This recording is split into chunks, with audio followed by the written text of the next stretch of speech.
evening and welcome to the BBC News at 6. My name is Graciela Overbeck and today we'll be talking about BP and the energy crisis. BP is a public limited company and is a global oil and gas company in London. It is the third largest energy company and the fourth largest company in the world. The name BP derives from the initials of one of the company's former legal names, British Petroleum.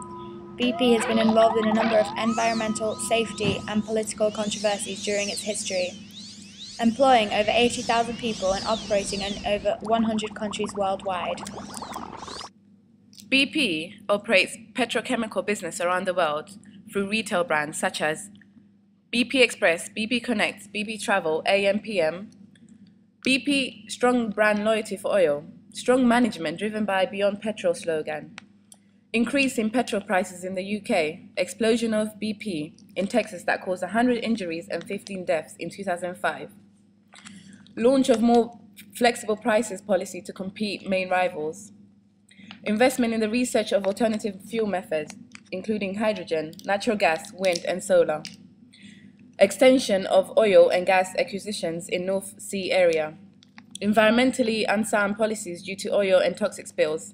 Competition from Shell and Chevron, and corrosions in pipelines. Hi, my name is Hariba, and I'm here with environmentalists Fahim and Joanne, who are against the BP. So, Joanne, how did the oil spill actually affect the environment? Well, there are tons of species that got affected and died by this spill. There are two species that are actually in danger of being extinct now. And marine animals like whales and dolphins come to surface to breathe fresh air, and now that toxins that the oil gives off, that are being inhaled by them. So the water is not the only threat to them. Also, BP was spending $7 billion a day to try and stop the leak, but the cleanup is probably going to take many years. The US has now to deal with catastrophic consequences to try and fix that disaster.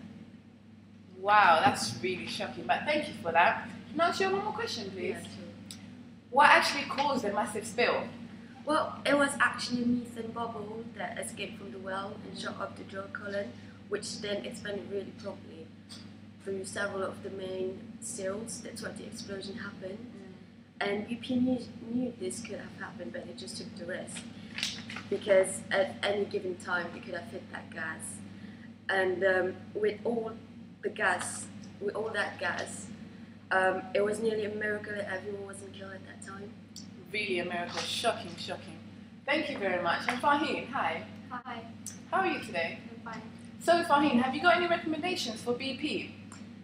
Yes, well, BP will be implementing recommendations made by an independent safety review panel as part of the company's continuing effort to improve its safety and strengthen and standardise its process safety management. Firstly, they will conduct an immediate review of the quality of the services provided. The panel's recommendations, however, are process safety leadership. The board and executive management must provide effective leadership and establish appropriate goals for safety. They need to provide more effective and better coordinated process safety support for the organisation. And then they will have to monitor the implementation of the recommendation by reporting annually to the BP board of the progress of the company. So basically, this should be a lesson to them, and they should use it to transform the company into a recognised industry. Thank you very much, Fahim. Back to you, Graciela. Thank you, Hariba. And now we're going to take a look at what President Obama has to say about this. I saw firsthand the anger and frustration felt by our neighbors in the Gulf. And let me tell you, it is an anger and frustration that I share as president. And I'm not going to rest or be satisfied until the leak is stopped at the source, the oil in the Gulf is contained and cleaned up, and the people of the Gulf are able to go back to their lives and their livelihoods. BP uses an open system model, and this is because they are operating in over 100 countries around the world and always coming up with new innovating ideas.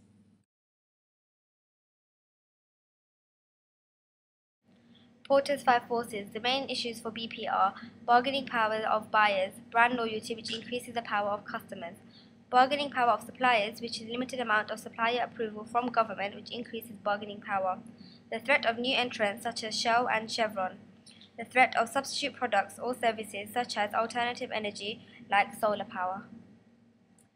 That was BBC News for tonight. Thank you for watching. My name is Graciela Overbeck, and good night.